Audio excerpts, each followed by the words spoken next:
3.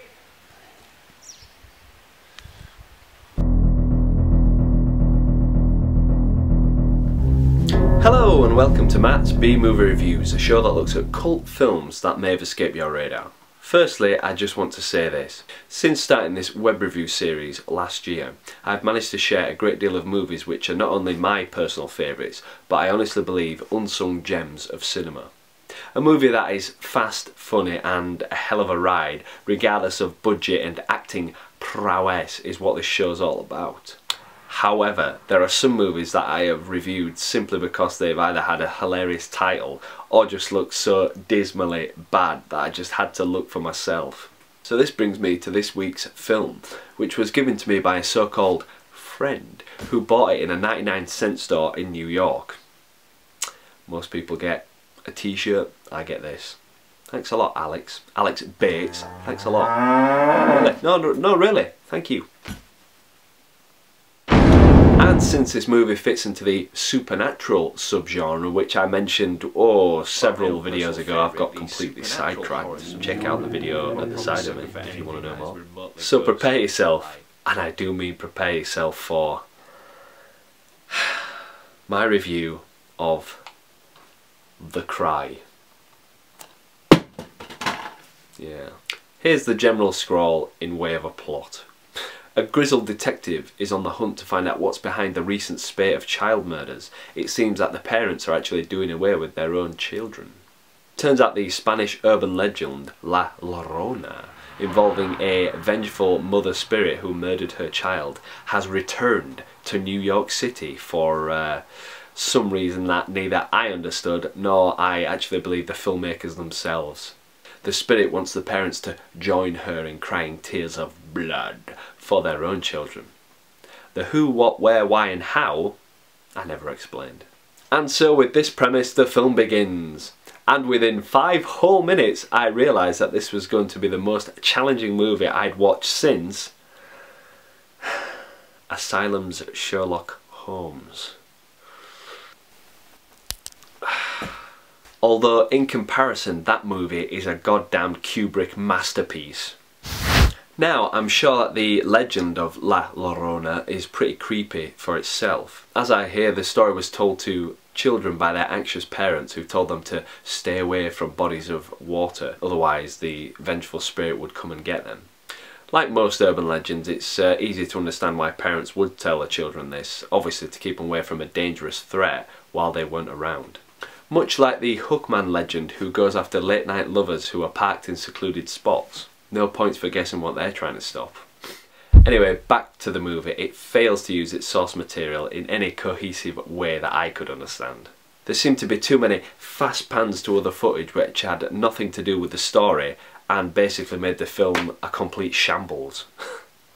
I can only assume the editor of this film was either having a laugh with the filmmakers or perhaps getting revenge because they didn't pay him enough for his original crappy edit. And so, getting revenge, he made an even crappier edit for the movie.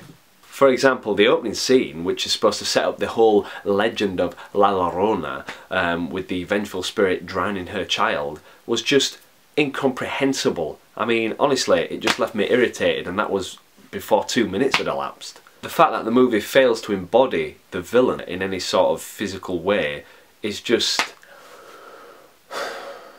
it's just idiotic in my opinion. I mean, we do see characters being, I don't know, possessed by her when they hear her voice crying. However, at no point in the movie, including the opening scene, do we actually ever see La Llorona in body, in spirit, in anything. Why, filmmakers? Why? Why? Why? Why? I can see clearly why this film was 99 cents now, which is probably too high a price to pay in the first place. It's a true wannabe TV movie for damn sure, and it hasn't got a clue. In fact, the best review I actually found of it on Internet Movie Database stated, let me get this right, not as bad as some claim, but not worth seeing either. If you can believe it. So yeah, I'm actually done with this movie. It has no redeeming features whatsoever, and it actually took me 3 separate sittings to get through to the end of the movie, which has never happened before with any film. Oh, heaven help me. So my verdict is to avoid, avoid, avoid, avoid, avoid, avoid, avoid. So I'm sorry that I had to put you through that, and I'm sorry that I had to be put through that. Haunting, riveting, intense. I've got just the place for this movie.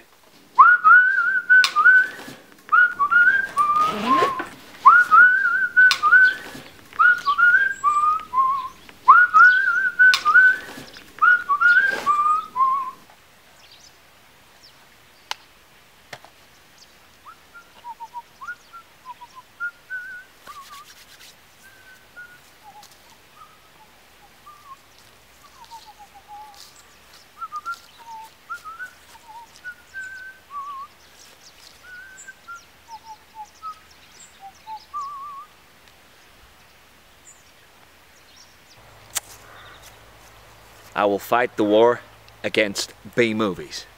I will fight them until they are destroyed. Now watch this drive. 3.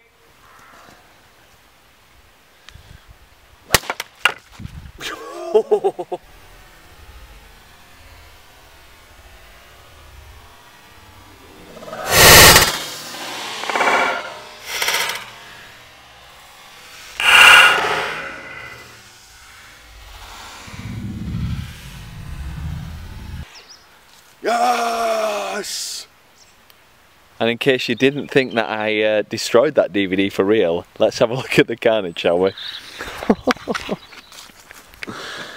As part of the destruction. Oh no! Oh dear, there's part of the cover there. More smashing needed. Oh. I'd say my work here is done. Thanks for watching, and I hope to see you next time.